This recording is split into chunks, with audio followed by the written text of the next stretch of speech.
Hello everyone and welcome to Alaska, Travel Day 7. Today's journey is from Dawson City, Yukon, Canada to Delta Junction, Alaska, USA. Traveling the top of the World Highway and crossing the most northern customs border between Canada and the US. I will also have a couple stories on how the town of Chicken may got its name, so stay tuned. While we travel this road, I will provide you with some actual facts and knowledge of the area we travel. While we wait to get onto the ferry, I pulled up a map here in the top corner. Shows you Dawson City to Delta Junction. It's about 506 kilometers or 316 miles and about 11 hours. And you will see why 11 hours when you see the road. Now here you also see where Delta Junction is, the town of Chicken, and the blue arrows direction of travel. So you have a little bit of an idea where we go, and of course that direction of travel is also the top of the world highway. This is only a short ferry run, and I think it has probably space for about 8 to 10 vehicles. That's just a guess here, depending on the size of vehicles, of course that is as well. Gotta stop here shortly, and you have to stay in your vehicle, so you can't get out and wander around. And it's only about, I don't know, a 5-6 minute ride across the Yukon River. So that's the river we are on here, and the map doesn't really show much in the picture here or in the recording, but this river has quite the pull on this ferry. Now in the winter month this river freezes over, and I do believe they build a nice road between each side of this river. Here we have one last look back at Dawson City. If you watched our day 6 video, we gave you a tour of Dawson City, and it was also home and starting point for this morning. Here we have a bit of river valley view before we get to the other side, and we are just about ready. And here we are. I'm gonna remove the chain here for us, so we just gotta hang on for a little longer, and here we go. Ready to leave the ferry. Thank you. Now if you recall video 6, that's the road I was talking about, where we have 24 hours left. I think it closes 24 hours from now when we get off this ferry here.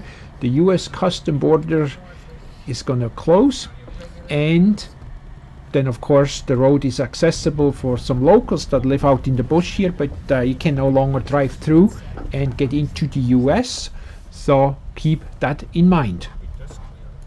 Now to start out the day, it's pretty foggy and raining. It's a dirt road, and I promise you it's gonna get clearer. The clouds lift a bit as we get near the top, and we'll see some of this wonderful scenery here. However, while you enjoy this a bit, I'm gonna give you a little bit of background in regards to this highway. So the top of the world highway was or is also called the Yukon Highway number 9, and it has its origin as a pack trail out of Dawson City shortly after the gold rush. Dawson City we covered in day 6 of this travel in the Alaska series, just as a quick reminder again. But anyways, this road serviced 60 Mile and neighboring Gold Creeks. The trail was then gradually improved and came to be known as Ridge Road. It is a picturesque and adventurous road that connects Dawson City in the Yukon to Chicken and then to Tuk, Alaska. And this road takes us through stunning mountains, rugged wilderness, and also offering us a truly unique and I think memorable experience. If you wonder about how far up or the elevation of this road, it's around kilometer 104. It's the highest point with about 1376 meters or 4515, so 4515 feet of elevation, if you're more familiar with that. Now you can see here with the road there are sometimes some big potholes. It's dirt, it's gravel, so again, if you decide to travel here, make sure you have a suitable vehicle and that you are comfortable as well traveling roads like these. Now if you wonder how this highway got the name Top of the World Highway, well, here is the answer to that.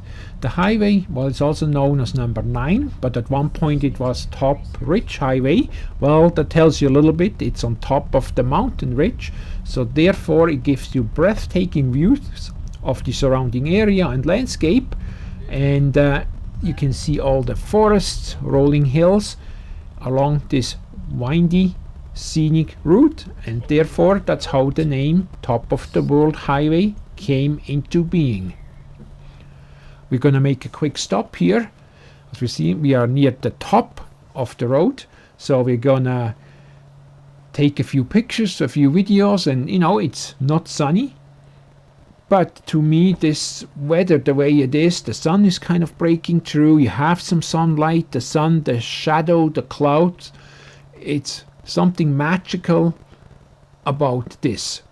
It's nice when it's fully sunny and you see forever, but quite honestly, I also very much like this kind of weather when you have these clouds hanging around with shadows and sunlight. There's just something to be said about that. Nice to take some videos and pictures.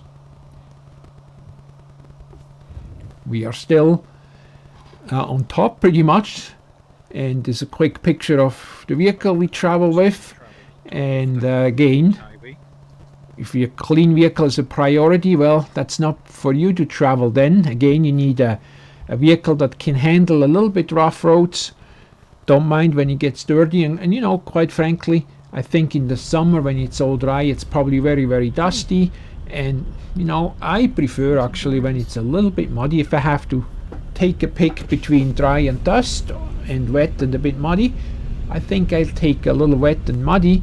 Yes, you gotta clean your vehicle much, but you know what? The dust doesn't get into anything and everywhere and into every crack. So my preference is on dirt roads and gravel roads. If they're a little bit wet, yeah, I get a dirty vehicle, but you know what?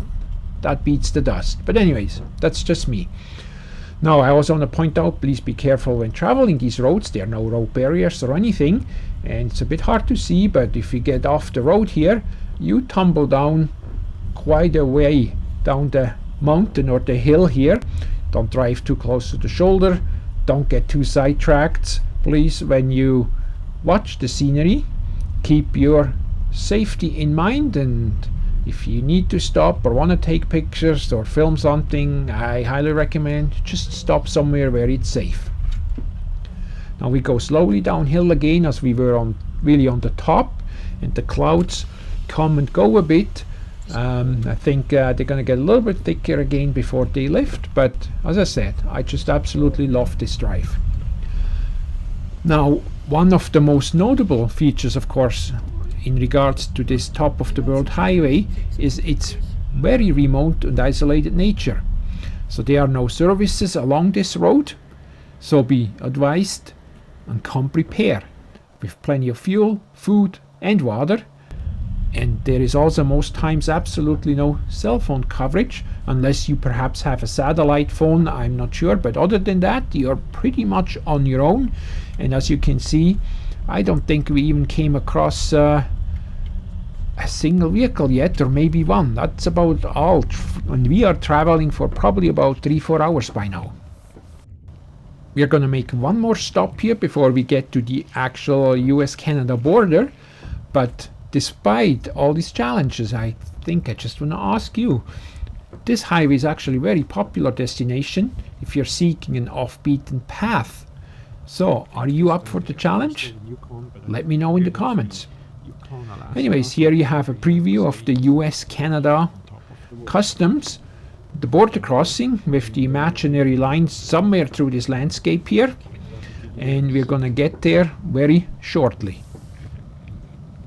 Like at any other border crossing, you will need to present your passport and other appropriate travel documents as required, depending where you're from. And remember, this border crossing is only open seasonally from about May to September, so be sure to check the schedule before planning your trip, or you will have to turn around and go back the same way you came from, and that can be a day's detour. Anyways, as we get closer here, the right side is crossing into the US, and the left side, on the left side of the building, would be when you cross back into Canada. So it's kind of the shared border. So I'm going to turn off and see you on the other side. We are officially in Alaska now, so welcome, and we're going to make a stop at the Welcome to Alaska sign and show you the surroundings. It's a nice overview, and you can see a little bit what I was talking about earlier about the overview you have over the landscape. Some stickers, maybe you know somebody. There are not too many on here as it's quite far up north. Welcome to Alaska. Our second time in Alaska. First time we were down in Ketchikan, that's way south of BC, and this time it's probably one of the most northern border crossing into the United States up in Alaska. There may be other ones, but we are pretty darn north, so we're traveling the top of the world highway. It's all gravel. We'll see some pictures and videos from that as well. It's a little cloudy. It's only about +3, so near freezing. A little chilled here, but no worries, I got warmer clothes. But anyways, that's the view we got. We just crossed the border here. Absolutely fantastic. One last look around before we have to move on. As I said, it's not that many kilometers or miles here, around 500 kilometers and 320 miles, but with the road conditions and all the dirt roads, it probably takes us about 10-11 hours from starting point to the destination for tonight. There's a little bit of information here as well about the caribou's migration, and off we are. Now at this point, first I thought, oh, it's some paved roads already again. Well, it was only short-lived for a few miles or kilometers here before everything turned back into gravel and dirt roads again. Now at this point you can see the road way down there, kind of on top of the ridge. That's where this whole road is going, but we are making our way now towards Chicken, Alaska. In the 1930s, this road we're traveling here was extended to the border, which we just crossed, as you've seen, and from there then eventually to Jackwaite and Chicken, connecting these Alaskan communities to Dawson City, which is in Canada. And in the late 1940s, Alaska's Taylor Highway gave all these communities finally road access to the outside world by the way of the newly completed Alaska Highway that is passing by in Tuk. Now, in regards to the town of Chicken, if I can even call it a town, how did it get the name Chicken, you may wonder? Well, there are a few stories, but I'm just gonna present you with two of them here. One of the more beloved Alaskan origin stories for this town is as per the 1942 Anchorage Daily Times article, and goes something like that. I'll just pay some attention here. It's a dirt road and there's a 180 turn coming up, so again, please drive careful, watch your speed. Anyways, as we round this corner, the story goes, when the old-timers first came into Chicken, the government gave them a post office and told them to name it. Because there were so many ptarmigans here, they decided to name it Ptarmigan. But when it came right down to it, no one apparently knew how to spell the word. So they said, oh, we might as well call it Chicken and be done with it. With little variance, this story has been repeated hundreds of times by almost every publication in the state at one time or another. However, for all that, the story is almost certainly false and just a tale that yet offers a valuable lesson to check up on historical source material. Now, in the meantime, before I tell you a second version of this story, we arrived in Chicken. We actually found it. It's closed already. I think a lot of items or stores or little shops here are closed for the winter, but we're gonna make a stop, check it out. And there's a little cafe as well, and it's very, very quiet. Here is the chicken poop, not the chicken coop. So these are the washrooms, by the way. So don't get confused.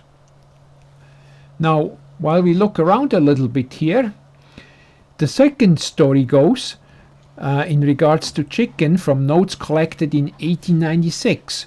Apparently the creek is so named from the size of the gold, which is about that of chicken feed. So the size of chicken feed, like the corn, the yellow corn. So and in appearance the gold is yellow and often coarse. Now there's maybe a little bit more merit to this story, as there was actually gold found. But there are a couple other stories about how chicken got its name, so who really knows how the name really came all about. We made it to another restaurant here, and probably in the tourist season it's much busier. And while we look around a little bit here, here's a dredge, by the way, from the gold mining days. That's the same machinery that was used by Dawson City. And if you recall, going into Dawson City, on the left and the right side of the highway, you've seen all these rock piles. That was deposited from the gold mining days by machines like you've just seen. Now here we ordered some sandwiches and some coffee, and while we are waiting, we are checking out the store. They have some antiques on display in here, and then we also check out some of their merchandise. Now while we do this and wait, in regards to chicken again, in 1898 about 175 people lived in or near chicken. A post office was established in 1903. Here is the dredge again, by the way. And by 1906 the town had grown to around 400 residents. However, nowadays, as per a 2020 census, it's barely hanging in there, with only 12 permanent residents left. Now this is the post office, and I do believe it's still used as of today. With some food in our bellies and a hot coffee by our side, we need to move on, as it's getting a little bit later in the day, and we also finally made it back to paved roads. However, don't get carried away too much with your speed.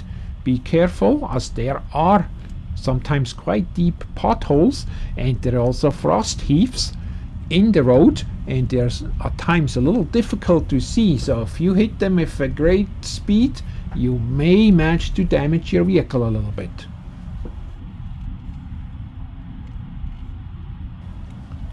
As we get a bit more into civilization again, as you can or want to call this more civilization, I guess I use this term very loosely here. The roads are starting to get better, and in Tuk here we merged into the Alaska Highway again, and that will get us up to Delta Junction, which we are gonna call home for tonight. Right now we go over a very long bridge, and if you look a little bit to the left and right, it's a big river delta which is a flood zone. So in the spring it's probably mostly covered with water, so it's kind of a floodplain. Now as we get into Delta Junction, we're going to show you a couple northern lights and the night skies, and again that's where we stayed and called home for tonight.